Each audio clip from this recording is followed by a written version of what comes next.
Air strike जो हुई है उसके बाद राहुल गांधी का भी यहाँ पर बयान आया है और बड़ी बात राहुल गांधी कहते हुए यहाँ पर नजर आ रहे हैं कि अपने सैन्य बलों पर हमें गर्व है। जय हिंद राहुल गांधी ने यहाँ पर कहा है।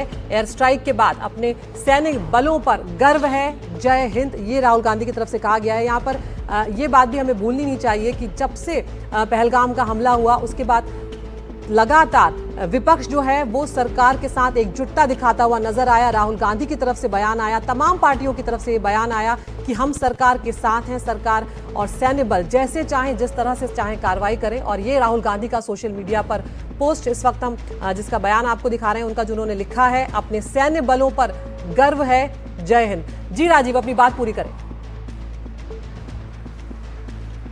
देखिए, सेना पर गर्व होना चाहिए, पूरे देश को गर्व होना चाहिए, फख्र होना चाहिए और उसकी ताकत, उसकी शौर्य का लोहा केवल देशवासी नहीं बल्कि दुनिया मान रही है। सेना को जो है 29 अप्रैल आपको याद होगा जब तीनों सेनाओं के चीफ, एनएसए, सीडीएस, रक्षा मंत्री के साथ प्रधानमंत्री से मिलने पहुंचे थे।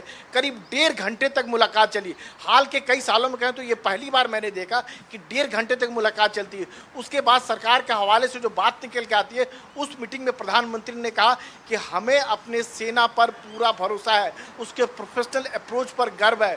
सेना को खुली छूट दिया जाता है कि वो अपने हिसाब से तारीख तय करे, टारगेट तय करे और कैसे तबाह करना है, कौन कौन से वेपन सिस्टम यूज करना है। और उसी का नतीजा है कि सेना ने जिस तरह का जो है एक क्लीन ऑपरेशन किया, सेना को कहीं कुछ नुकसान नहीं हुआ। सेना को जो टारगेट दिया गया था कि आप आतंकी कैंप को तबाह कीजिए, आतंकी कैंप को तबाह किया गया। हम बॉर्डर क्रॉस नहीं किए, एलओसी क्रॉस नहीं किए, बल्कि पाकिस्तान को जो है उसकी याद दिला दी कि आप किस तरह की हरकत कर रहे हैं और आपको सजा क्या मिल रहा है। एक बात और बताओ, ब्रह्मोस जैसी बात हो रही थी। ब्रह्मोस एक हमारा ऐसा मिसाइल है जिसको पाकिस्तान चाहकर भी रोक नहीं सकता है, उसको ट्रैक नहीं कर सकता है। पाकिस्तान ही नहीं बल्कि चीन के पास भी वो एयर डिफेंस सिस्टम नहीं है जो ब्रह्मोस को रोक पाए, और जो टारगेट देता है वो तबाह करके मानता है। जो भी आप उसको टारगेट दीजिए। आते हैं राजीव, आपने ब्रह्मोस का जिक्र किया, इसमें स्कल्प मिसाइल का भी इस्तेमाल किया गया। उन मिसाइलों के बारे में, इनकी खूबी के बारे में कहा जाता है कि फायर एंड फॉरगेट, यानी कि टारगेट सेट करो, फायर कर दो, उसके बाद फिर टारगेट तबाह हो जाएगा, ये मानकर चलो, इसमें आप फायर करके भूल जाइए। ये इसकी क्षमता है इन मिसाइलों की, जिसका जिक्र भी राजीव यहां पर कर रहे थे। तो ऑपरेशन सिंदूर, और इस ऑपरेशन सिंदूर में त्रिशूल से प्रहार किया गया। अभी त्रिशूल क्या है?